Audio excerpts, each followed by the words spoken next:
وہ علوم حاصل کرنے کے لیے مدارس میں جائے گا تو وہاں بھی اسے زانو تلمذ طے کرنا پڑے گا۔ عزیزان محترم، یہ ساری چیزیں بغیر کسی استاد کے نہیں آتی، بغیر کسی ماہر کے پاس جائے نہیں آتی، تو اللہ رب العزت کسی ولی کے پاس جائے بغیر کیسے مل سکتا؟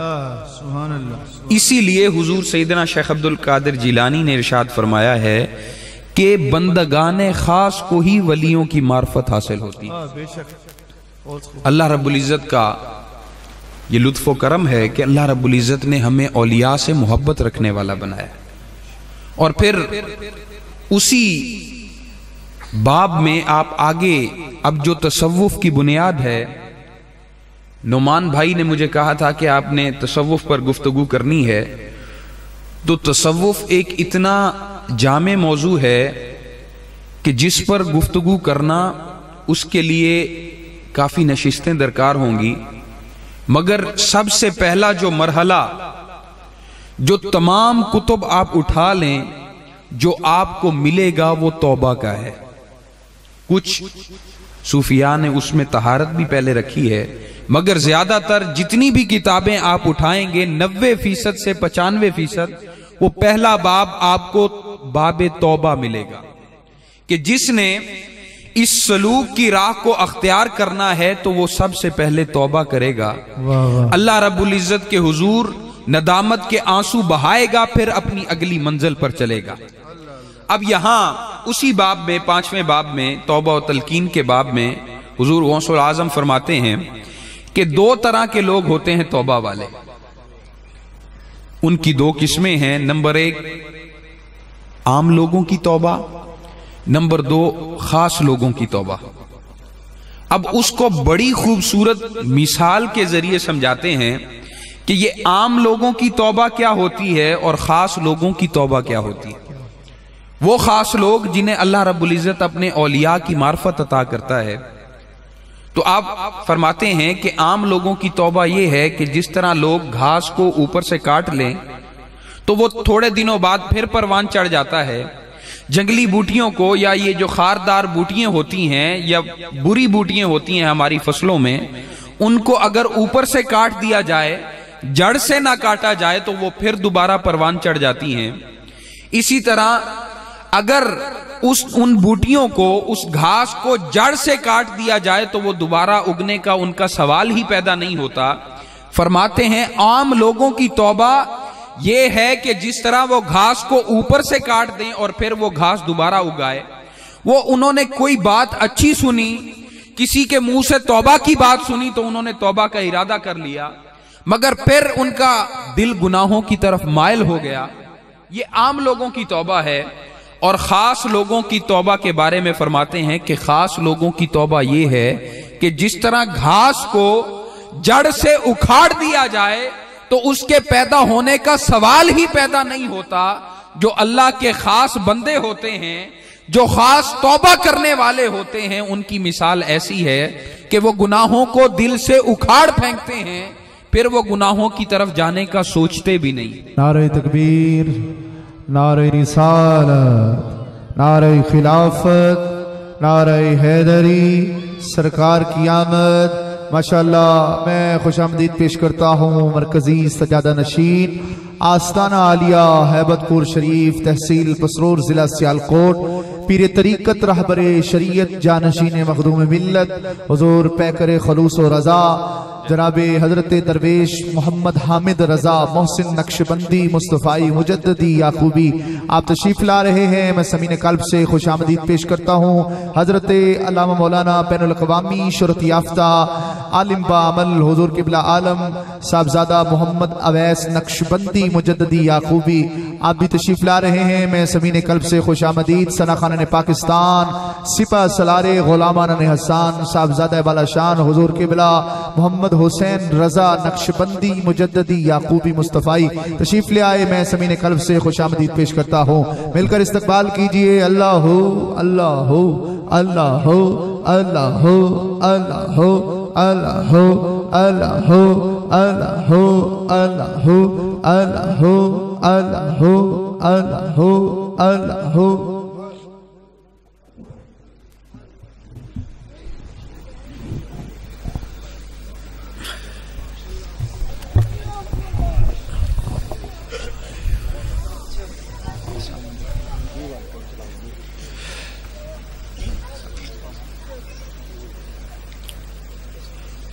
تو حضور سیدنا شیخ عبد القادر جیلانی آپ نے ارشاد فرمایا کہ خاص لوگوں کی توبہ یہ ہوتی ہے کہ وہ جس طرح انسان گھاس کو جڑ سے کاٹ لے تو وہ دوبارہ پیدا ہونے کا سوال ہی پیدا نہیں ہوتا، تو اسی طرح اگر کوئی خاص لوگوں کی توبہ پر فائز ہو جائے اور وہ پھر گناہوں کے خیال کو دل میں بھی نہ لائے تو وہ خاص توبہ پر فائز ہوتا ہے۔ اور پھر عزیزان محترم، جب انسان کسی دنیا دار کے پاس جاتا ہے، کسی مالدار کے پاس جاتا ہے، تو وہ اپنی شان کے لائق سوالی کو عطا کرتا ہے۔ اگر کوئی سیٹھ ہے تو وہ اپنی حیثیت سے عطا کرے گا، کوئی پیر صاحب ہیں تو وہ اپنی حیثیت سے دے دیں گے۔ گویا دنیا دار جتنا بھی ہو جائے اس کے پاس مال اور دولت تو محدود ہوگی، دینے کے لیے جو کچھ بھی ہوگا محدود ہوگا، مگر جب بندہ خاص توبہ پر فائز ہوتا ہے تو وہ اللہ رب العزت کے حضور ندامت کے آنسو بہاتا ہے۔ اور عزیزان محترم، یہاں ایک حضور علیہ الصلوۃ والسلام نے بڑی خوبصورت تمثیل پیش کی ہے۔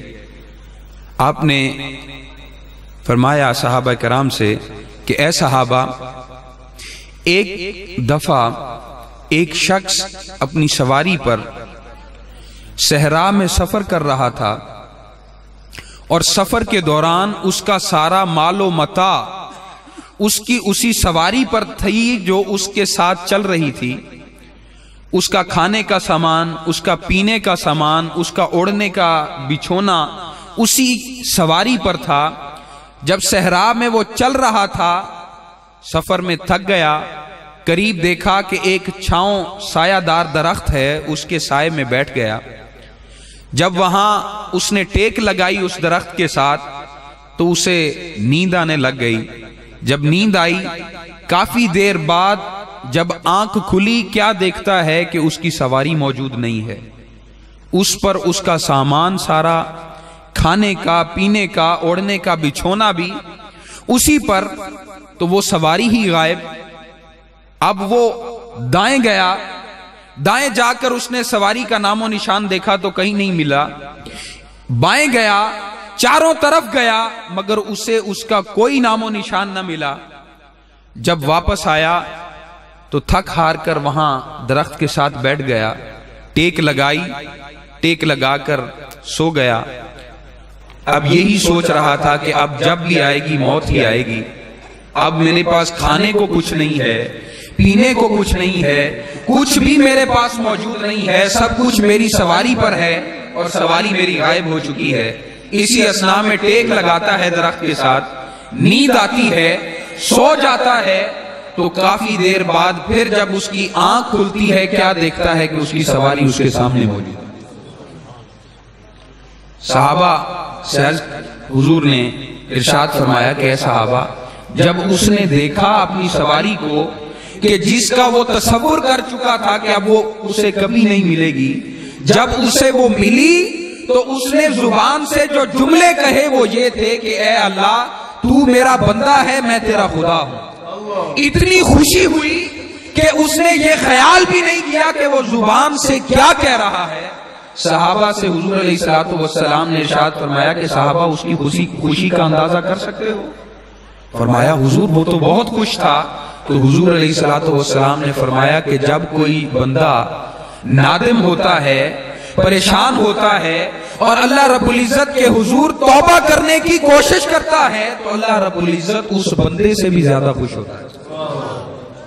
اب عزیزان محترم، اس گفتگو کو سمجھیے جو حضور سیدنا شیخ عبد القادر جیلانی نے اپنی کتاب سیر الاسرار میں فرمائی ہے کہ جب بندہ خاص لوگوں کی توبہ پر فائز ہو جاتا ہے تو اللہ رب العزت کے حضور سے اسے انعام کیا ملتا ہے۔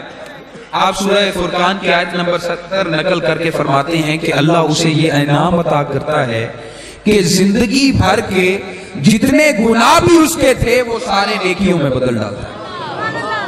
عزیزان محترم، نہ صرف گناہ معاف کیے، اگر گناہ معاف ہو جاتے تو بھی جو نیکیاں تھیں اس کے پلے میں رہتی جو اس نے زندگی بھر کی جتنی بھی تھیں، مگر اللہ رب العزت کی بارگاہ میں اس نے توبہ کی ہے دستے سوال دراز کیا ہے تو اللہ رب العزت نے اسے یہ انعام دیا ہے کہ اللہ رب العزت نے اس کے جتنے گناہ تھے وہ نیکیوں میں بدل ڈالے۔ حضرت سفیان ثوری، آپ ایک دن اپنی مجلس میں بیٹھے ہیں، ایک بندہ آتا ہے، عرض کرتا ہے حضور فلاں بندہ وہ دنیا سے پردہ فرما چکا ہے،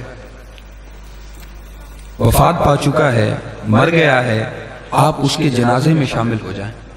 آپ نے فرمایا کہ وہ تو بڑا گناہگار آدمی تھا، سارے لوگ اس کے بارے میں یہی رائے رکھتے ہیں، میں نے لوگوں سے اس کی کوئی اچھی رپورٹ نہیں پائی، اس لیے میں بہتر سمجھتا ہوں کہ میں اس کے جنازے میں نہ جاؤں۔ دن گزر جاتا ہے، جب رات کو سوتے ہیں خواب میں حکم ہوتا ہے کہ سفیان ثوری اگر اپنی بخشش چاہتے ہو اور اپنی ولایت کو قائم رکھنا چاہتے ہو، جاؤ اس گناہگار کی مزار پر بخشش طلب کرو۔ اٹھے حیران ہو کر کہ سب کی رائے تھی کہ وہ شخص گناہگار ہے، مگر خواب میں میری بخشش اور میری ولایت کا قائم رہنا اس کی بخشش طلبی کے ساتھ خاص کر دی گئی ہے۔ ایسا کون سا عمل تھا جو وہ کرتا تھا؟ اللہ رب العزت نے اسے یہ شان دی ہے۔ گئے دوڑے اس کی قبر پر گئے، اس کی بخشش طلب کی، مگر سکون نہ آیا۔ واپس پلٹتے ہیں، اس کے بیٹوں کو بلاتے ہیں، پوچھتے ہیں بیٹا بتاؤ تمہارا والد کیا عمل کیا کرتا تھا کہ اللہ رب العزت نے اسے یہ مقام دے دیا کہ مجھے میری ولایت کی بقا اور میری بخشش اس کی بخشش طلبی کے ساتھ خاص کر دی ہے؟ تو بیٹے کہنے لگے حضور ہماری اپنے والد کے بارے میں وہی رائے ہے جو باقی لوگوں کی ہے، ہم نے اسے کوئی نیک عمل کرتے نہیں دیکھا۔ حضرت سفیان ثوری نے کہا ذرا ذہن لڑاؤ، کوئی تو اچھا عمل اس نے کیا ہوگا۔ اس نے کہا حضور یقین جانیے ہماری نظر میں اس کا کوئی نیک عمل نہیں ہے، اس کی ہمراز ہماری والدہ ہے، آپ اس سے جا کر پوچھ لیں، اگر وہ کوئی ایسی بات جانتی ہے تو شاید پتہ چل جائے۔ تو آپ نے ان کی طرف پیغام بھیجا کہ تمہارا شوہر کیا کوئی ایسا عمل کرتا تھا جو تم سمجھتی ہو کہ اللہ رب العزت کے حضور مقبول ہو؟ تو اس نے بھی پیغام بھیجا کہ حضور میری بھی وہی رائے ہے جو میرے بیٹوں کی اور باقی لوگوں کی ہے کہ میں نے زندگی بھر اسے کوئی نیک عمل کرتے نہیں دیکھا، ہمیشہ اس نے گناہوں میں زندگی بسر کی ہے۔ فرمایا ذرا غور کرو، دیکھو تو صحیح کوئی ایک بات ایسی مل جائے جو تم سمجھتی ہو کہ اللہ رب العزت کے حضور مقبول ہوئی ہو۔ تو وہ کہنے لگی کہ ایک بات ہے کہ جب وہ بستر مرگ پر تھا، لاچار تھا، اٹھ نہیں سکتا تھا، ایسے ہی پڑا رہتا تھا، جب آخری وقت اس کا قریب آیا اس نے اپنی آنکھیں آسمان کی طرف اٹھائیں اور اس کی آنکھوں میں آنسو تھے، اور اس نے یہ کہا کہ اے مالک دو جہان جو دونوں جہانوں کا پالنے والا ہے، اس پر کرم کر جس کے ہاتھ میں دونوں جہان ہیں۔ سبحان اللہ۔ تو آپ فرماتے ہیں کہ واقعی اس کے ندامت کے وہ آنسو تھے اور اس کا یہی توبہ کا جملہ تھا جو اللہ رب العزت نے اپنی بارگاہ میں قبول کر لیا اور اس کی زندگی کے سارے گناہ معاف کر دیے۔ اور حضرت سفیان ثوری جیسے بلند مرتبہ ولی جو اپنے دور کے سب سے بڑے ولی تھے، ان کو کہا کہ تم اس کی بخشش طلبی پر تمہاری ولایت کی بقا موقوف ہے۔ عزیزان محترم، اللہ رب العزت ہر کسی کی صدا سنتا ہے۔ حضرت سلیمان علیہ السلام کے دور میں قحط پڑ جاتا ہے، نماز بارش کے لیے نماز کی تیاری کی جاتی ہے، سب چیزوں کو اکٹھا کیا جاتا ہے کہ سب اللہ رب العزت کے حضور حاضر ہوں اور اللہ رب العزت سے بارش کی دعا کریں کہ قحط بہت پڑنے والا ہے۔ تو سب کو اکٹھا کیا گیا، جب وقت مقررہ کے لیے تیاریاں شروع کی گئیں تو اللہ رب العزت کا حکم ہوا کہ اے سلیمان آپ واپس چلے جائیں، میں ابھی بارش عطا کرنے والا ہوں۔ تو حضرت سلیمان علیہ السلام نے عرض کی کہ باری تعالیٰ ابھی تک تو کسی نے ہاتھ اٹھائے ہی نہیں، تو آپ نے پہلے ارشاد فرما دیا کہ آپ واپس چلے جائیں، میں بارش عطا کرنے والا ہوں۔ اللہ رب العزت نے فرمایا اے سلیمان وہ دیکھو سامنے ایک چونٹی جو چھوٹی سی چونٹی ہے، اس نے میرے آگے دستے سوال دراز کیا ہوا ہے کہ باری تعالیٰ ہمیں بارش عطا کر۔ اب میں اس چونٹی کا دل رکھنا چاہتا ہوں کہ کہیں وہ غمگین نہ ہو جائے کہ اللہ رب العزت نے اپنے نبی کی دعا سنی ہے، میری دعا نہیں سنی۔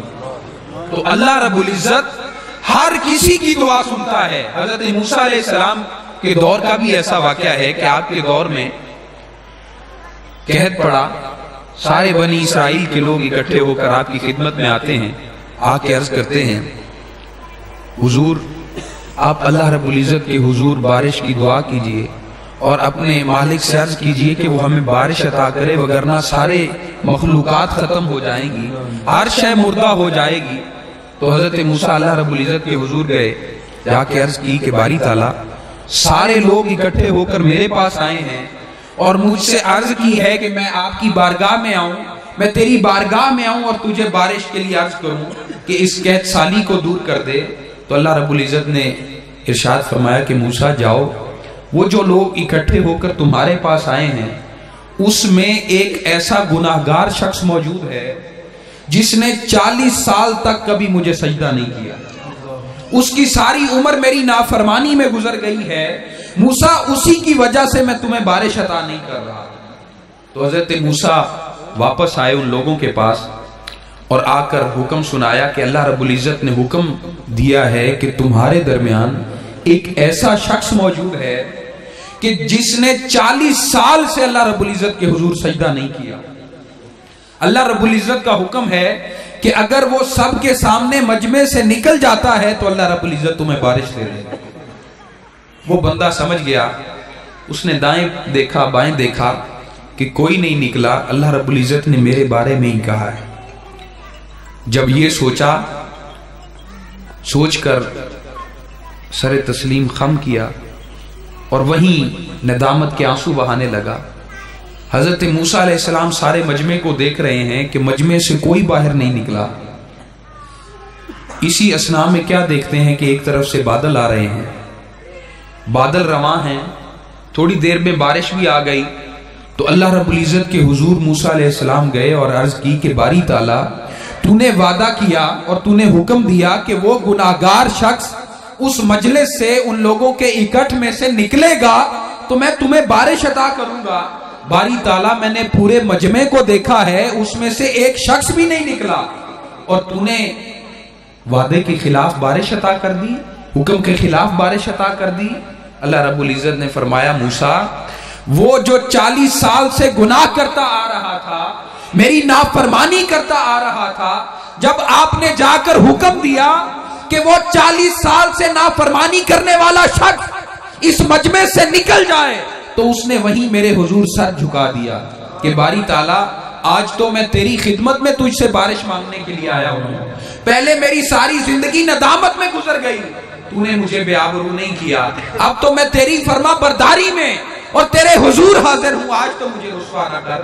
موسیٰ میں نے اس کی آہ و بکا سنی، اس کے آنسوؤں کی لاج رکھی اور اسی کی توبہ کے سبب تمہیں بارش عطا کی۔ حضرت موسیٰ نے عرض کی کہ باری تعالیٰ مجھے اس کا نام پتا تو بتا دے کہ میں جاؤں اور اس کی زیارت تو کروں۔ اللہ رب العزت نے فرمایا کہ 40 سال سے میں نے اسے بے پردہ نہیں کیا، اب جب اس نے توبہ کر لی ہے تو میں اسے کیسے بے پردہ کروں۔ سبحان اللہ۔ یہی حضرت ابو سعید ابو خیر فرماتے ہیں کہ بازا ہراں چہ ہستی بازا، گر کافرو گبرو بت پرستی بازا، ای درگہ ما درگہ نومیدی نیس، صد بار اگر توبہ شکستی بازا۔ کہ اللہ رب العزت اپنے بندے کو حکم فرماتا ہے کہ واپس لوٹا، واپس پلٹا، میری بارگاہ میں واپس پلٹا، گر کافرو گبرو بت پرستی بازا، اگر کوئی کفر کرے، کوئی یہودی نصرانی کوئی ہو، وہ کلمہ پڑھ لے تو میں اسے معاف کر دیتا ہوں، تو پھر بھی مسلمان ہے۔ ای درگہ ما درگہ نومیدی نیست، صد بار اگر توبہ شکستی بازا۔ یہ جو میری بارگاہ ہے نا، اس میں نو امیدی کو دخل ہی نہیں ہے، اگر تو نے 1000 بار توبہ کی ہے، توڑتی ہے، بارگاہ تو میری ہے، واپس پلٹا میں تجھے معاف کر دوں۔ سبحان اللہ۔ یہ اللہ رب العزت کی بارگاہ ہے عزیزان محترم، یہ کسی جاگیردار کی ملکیت نہیں ہے کہ اس نے اپنے نوکر کی کوئی غلطی دیکھی تو اپنی ملک سے ہی باہر نکال دیا، کہا کہ جا، تجھے تنخواہ بھی نہیں دوں گا، ایسے ہی چھوڑ دیا۔ مگر یہ اللہ رب العزت کی بارگاہ ہے کہ جو اللہ رب العزت کی بارگاہ میں صدقے دل سے توبہ کرتا ہے، نہ صرف اس کے گناہ معاف کرتا ہے بلکہ اس کے گناہوں کو بھی نیکیوں میں بدل ڈالتا ہے۔ عزیزان محترم، اگر ہم نے اس معاملے میں اگر کسی کو دیکھنا ہے، اور صوفیاء جتنے بھی ہیں اگر ان کے پاس مال و دولت بھی ہوتا ہے، اگر وہ ظاہراً پستی کا شکار بھی نظر آتے ہیں، تو عزیزان محترم دونوں صورتوں میں ان کا دل دنیا کے ساتھ نہیں لگتا۔ حضرت مولانا جامی جب تصوف کی طرف آنے لگے، راہ سلوک اختیار کرنے لگے، ظاہری علوم پڑھنے کے بعد باطنی علوم حاصل کرنے کے لیے سفر کرنے لگے کہ میں یہ علوم حاصل کروں، تو آپ حضرت عبید اللہ احرار کی خدمت میں آئے۔ اس دور میں انہوں نے بڑا چرچا سنا کہ وہ بہت بڑے اللہ کے ولی ہیں، ان کی خدمت میں آئے۔ کیا دیکھتے ہیں کہ ان کی خدمت میں ہر طرف سونا چاندی ہے، مال و متاع ہے، اور جب باہر نکلنے لگے کیا دیکھتے ہیں کہ جو محل کی کنڈیاں ہیں وہ بھی سونے کی بنی ہوئی۔ آپ نے جب دیکھا کہ یہاں تو ہر طرف مال و دولت کی فراوانی ہے، تو یہ جملہ کہتے ہوئے محل سے باہر نکل آئے کہ نہ مردستاں کہ دنیا دوست دارد، کہ اللہ کے نیک بندوں کے لیے روا نہیں ہے کہ وہ دنیا کو دوست رکھے۔ یہ کہہ کر چلے گئے کہ یہ اللہ کے ولی نہیں ہو سکتے، ان کے پاس تو بڑا مال اور متاع ہے، یہ اللہ کے ولی نہیں ہیں۔ کہہ کر نکلے، ساتھ ہی مسجد تھی، مسجد میں آرام کیا۔ جب آنکھ لگی، خواب میں کیا دیکھتے ہیں کہ قیامت کا منظر ہے، ہر طرف نفسا نفسی کا عالم ہے، اور دنیا میں جن سے قرض لیا تھا وہ آپ سے قرض لینے کے لیے، قرض طلب کرنے کے لیے آپ کی خدمت میں آتے ہیں کہ آپ واپس کریں، تو آپ کہتے ہیں کہ میرے پاس اس وقت تو اور کچھ نہیں ہے، میرے پاس یہ چند کتابیں ہیں، اگر لے لو تو میں تمہارے پاس دے دیتا ہوں۔ تو وہ کہتے ہیں حضور یہاں اعمال چلتے ہیں، اور جو قرض آپ نے ہم سے لیا ہے اگر وہ واپس کر سکتے ہیں تو کر دیں۔ تو ان کے پاس کوئی مال و متاع اس وقت نہ تھا، تو پریشان کھڑے تھے۔ کیا دیکھتے ہیں کہ وہ جن کی خدمت میں گئے تھے حضرت عبید اللہ احرار، اور ہر طرف سونا چاندی دیکھی تھی، وہ گھوڑے پر سوار ان کی خدمت میں ان کے پاس آتے ہیں اور آ کر پوچھتے ہیں کہ مولانا جامی کیوں پریشان کھڑے ہو؟ تو وہ کہنے لگے کہ حضرت ان لوگوں سے میں نے دنیا میں قرض لیا تھا، اور یہ اب مجھ سے طلب کرنے کے لیے آئے ہیں، اور میرے پاس کوئی مال اور دولت نہیں ہے جو میں ان کے حوالے کر سکوں۔ تو آپ کہنے لگے اپنے خادم سے کہ اے خادم ہمارے خزانوں میں سے مال نکالو اور مولانا جامی کا قرض ادا کر دو۔ آپ حیران ہوئے، فوراً ہی آپ کی آنکھ کھلتی ہے۔ کیا دیکھتے ہیں کہ حضرت عبید اللہ احرار اپنے گھوڑے پر سوار مسجد کے ساتھ کھڑے ہیں، اور پوچھتے ہیں مولانا جامی ذرا وہ مصرع تو سناؤ جو تم نے محل سے باہر نکلتے ہوئے پڑھا۔ تو وہ کہنے لگے حضور مجھے تو بھول گیا۔ آپ نے نظر شفقت کی تو آپ کو وہ یاد آیا، فرمایا کہ وہ نہیں پڑھا تم نے، نہ مردستاں کہ دنیا دوست دارت؟ فرمایا جی بالکل یہی بڑا ہے۔ کہنے لگے اب اور مصرع آگے شامل کر لو اور شعر مکمل کرو، اگر دارت برائے دوست دارت، کہ ہاں وہ دنیا کو اگر دوست رکھتے بھی ہیں تو اللہ رب العزت کے لیے رکھتے ہیں۔ اب وہ دنیا میں مگن نہیں ہوتے، ان کا دل دنیا میں نہیں لگتا، دنیا میں تو رہتے ہیں مگر دنیا ان کے اندر نہیں رہتی۔ عزیزان محترم، حضور سیدنا شیخ عبد القادر جیلانی آپ کی خدمت میں ایک شخص آیا، اس کا بھی یہی عالم تھا۔ اس نے دیکھا کہ ہر طرف سے کہیں مال کی خبر آ رہی ہے کہ فلاں جگہ سے مال آ رہا ہے، فلاں جگہ سے جا رہا ہے، تجارت کے معاملات چل رہے ہیں۔ تو وہ کہنے لگا کہ یہ تو دنیا داروں کی سی محفل معلوم ہوتی ہے، اللہ والوں کی تو محفل معلوم نہیں ہوتی۔ خیر بیٹھ گیا۔ تھوڑی دیر بعد ایک شخص آیا، اس نے کہا کہ حضور آپ کا جو جہاز بحری بیڑا آپ کے تجارتی سامان کو لے کر آ رہا تھا بغداد کی طرف، وہ غائب ہو گیا، اس کا کوئی اتا پتہ نہیں ہے۔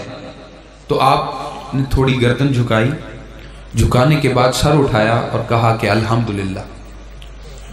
وہ حیران ہوا کہ نقصان ہوا ہے اور اس پر الحمدللہ پڑھ رہے ہیں۔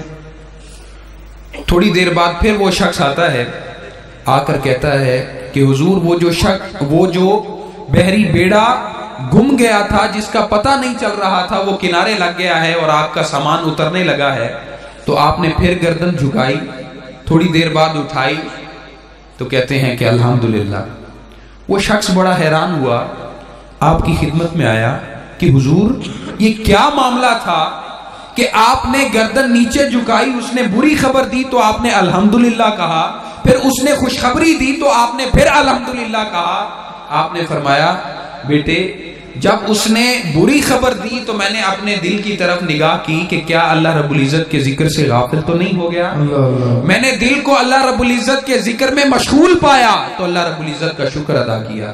اور پھر جب اس نے خوشخبری دوبارہ سنائی، دوبارہ آیا اور خوشخبری سنائی تو میں نے پھر اپنے دل کی طرف کیا کہ کہیں وہ خوشی تو نہیں کرنے لگ گیا، اللہ رب العزت کے ذکر سے غافل تو نہیں ہو گیا۔ میں نے پھر نظر کی تو وہ اللہ رب العزت کے ذکر میں مشغول تھا، تو میں نے پھر اللہ رب العزت کے حضور سجدہ شکر ادا کیا اور الحمدللہ کہا۔ عزیزان محترم، تو صوفیاء اللہ کے پیارے بندے جب دنیا میں رہتے ہیں تو وہ دنیا کے مال و متاع کو تو اختیار کرتے ہیں، جس اتنی حد تک شریعت نے جائز قرار دیا ہے، حلال ہے، تو اس کو وہ اختیار کرتے ہیں، مگر اس میں مگن نہیں ہوتے کہ جس طرح قرآن مجید میں ارشاد فرمایا کہ والعصر ان الانسان لفی خسر۔ زمانے کی اللہ رب العزت نے قسم کھائی کہ زمانے میں آپ اور میں مگن ہو جاتے ہیں، وقت گوا دیتے ہیں، وقت کی فکر نہیں کرتے۔ اگر کوئی اس طرح غافل رہتا ہے وقتوں میں تو اسی کے لیے اللہ رب العزت نے فرمایا کہ ان الانسان لفی خسر، کہ وہی انسان جو وقت کو ضائع کر رہا ہے، جو غفلت کا شکار ہے، وہی خسارے میں ہے۔ عزیزان محترم، مولانا جامی صاحب کی بات ہو رہی تھی، آپ کی محبت حضور علیہ الصلوۃ والسلام سے کیا تھی کہ جب حضور علیہ الصلوۃ والسلام کی خدمت میں حاضر ہوتے، جب بھی عمرہ کے لیے جاتے یا حج کے لیے جاتے تو جا کر حضور علیہ الصلوۃ والسلام کی خدمت میں عرض کرتے الصلاۃ والسلام علیک یا رحمت للعالمین، کہ حضور آپ پر سلام ہو، تو حضور علیہ الصلوۃ والسلام جواباً ارشاد فرماتے وعلیک السلام یا سراج امتی، اے میری امت کے چراغ تجھ پر بھی سلام ہو، بخیر آمدی مادرت چے گون ابود، خیریت سے آئے ہو، اور تمہاری والدہ کا کیا حال ہے۔ عزیزان محترم، اس واقعے سے ایک بات تو پتہ چلتی ہے کہ حضور علیہ الصلوۃ والسلام سے جو محبت کرنے والے ہیں، حضور علیہ الصلوۃ والسلام کے جو امتی ہیں اور حضور سے والہانہ محبت کرتے ہیں، حضور اس کے اصول و فروع سے واقف ہوتے ہیں۔ پھر جب وہ فرماتے ہیں کہ میں حاضر ہوتا، سلام کہتا، حضور یہ ارشاد فرماتے، جب اجازت طلب کرتا تو پھر کہتا کہ الصلاۃ والسلام علیک یا رحمت للعالمین، تو حضور علیہ الصلوۃ والسلام ارشاد فرماتے وعلیک السلام یا سراج امتی، سلامت روی و باز آئی، سلامت رہنا اور پھر پلٹ کر واپس میری بارگاہ میں آنا۔ فرماتے ہیں سالہ سال یہ عمل چلتا رہا، مگر جب میری آخری حاضری تھی تو میں نے حضور کی بارگاہ میں سلام پیش کیا، حضور نے مجھے جو ارشادات فرماتے تھے وہ فرمائے، اور پھر جب میں واپسی کی اجازت طلب کرنے لگا تو حضور علیہ الصلوۃ والسلام نے فرمایا کہ سلامت روی، باز آئی نہیں فرمایا۔ تو میں غش کھا کر گر پڑا، آپ غش کھا کے گر پڑے تو لوگ حیران ہوئے کہ حضور کو انہوں نے سلام پیش کیا ہے اور پھر غش کھا کر گر پڑے ہیں، کیا ماجرا ہے۔ کافی دیر بعد ہوش آیا تو لوگ پوچھتے ہیں کہ مولانا جامی کیا واقعہ پیش آیا کہ آپ مدہوش ہو گئے، بے ہوش ہو گئے؟ تو وہ کہنے لگے کہ جب بھی میں حاضر ہوتا تھا، حضور کی خدمت میں سلام کرتا تھا، حضور جواب ارشاد فرماتے تھے، اور جب میں اجازت طلب کرتا تھا تو حضور کہتے سلامت روی و باز آئی، کہ دوبارہ پلٹ کر میری بارگاہ میں آنا۔ اس بار میں نے حضور سے اجازت طلب کی ہے، حضور نے سلامت روی کہا ہے، باز آئی نہیں فرمایا۔ میں سمجھ چکا ہوں کہ اب میری زندگی ختم ہونے والی ہے اور دوبارہ حضور کی خدمت میں حاضر نہیں ہو سکتا، دوبارہ حضور کی خدمت میں حاضر نہیں ہو سکتا۔ عزیزان محترم، گفتگو سمیٹنے کا کہا گیا ہے تو آخری واقعہ انہی کا آپ کو سنا کر اجازت چاہوں گا۔ آپ فرماتے ہیں کہ یہ سلسلہ چلتا رہا، سال ہا سال چلتا رہا، اور جب آخری حاضری ہوئی تو میں نے حضور کی بارگاہ میں طلب کیا تو حضور نے واپس آنے کا نہیں فرمایا. تو اسی سال چشم فلک نے یہ نظارہ بھی دیکھا کہ اسی سال ان کا وصال ہوا. عزیزان محترم، وہاں محبت کا یہ عالم تھا کہ حضور کو سلام عرض کرتے اور حضور جواب ارشاد فرماتے تھے.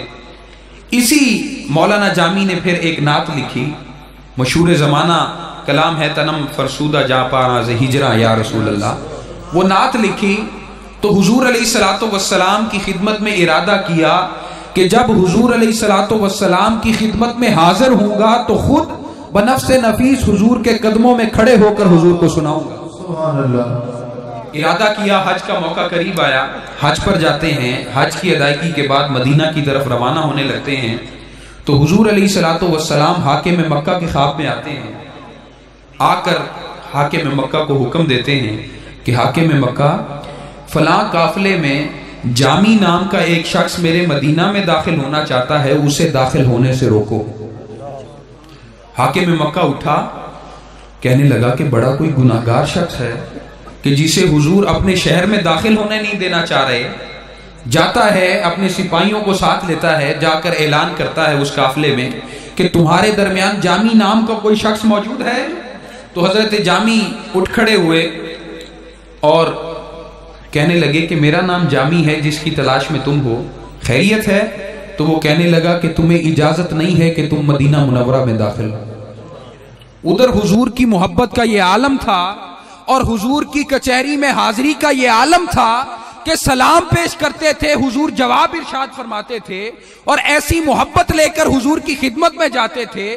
اور اب حضور کی محبت میں نعت لکھی ہے، حضور کے قدموں میں سنانے کی آرزو رکھتے ہیں اور ادھر حاکم مکہ داخل نہیں ہونے دینا چاہ رہا. تو کہتا ہے کہ یہ حاکم مکہ کون ہوتا ہے کہ جو مجھے داخل نہ ہونے دے. پھر روانہ ہوتے ہیں حضور، پھر حاکم مکہ کے خواب میں آتے ہیں کہ جامی پھر ہماری طرف آنا چاہتا ہے، اسے روکو. وہ پھر دوڑتا ہے، مولانا جامی کو روکتا ہے کہ اگر میں نے دوبارہ تمہیں دیکھا کہ تم مدینہ کی طرف چلے تو میں تمہیں گرفتار کر لوں گا اور سلاخوں میں ڈال دوں گا. یہ کہہ کر واپس آیا. مولانا جامی کچھ دیر کے لیے تو ٹھہرے مگر پھر روانہ ہو گئے. کیا دیکھتے ہیں کہ سامنے ایک بھیڑوں کا ریوڑ ہے، اس میں بھیڑوں کی کھال پہن کر اس میں داخل ہو گئے اور چھپ کر مدینہ میں داخل ہونا چاہا. تو حضور پھر حاکم مکہ کے خواب میں آئے اور حکم ارشاد فرمایا کہ جامی پھر آ رہا ہے، اسے روکو، اسے داخل نہ ہونے دینا.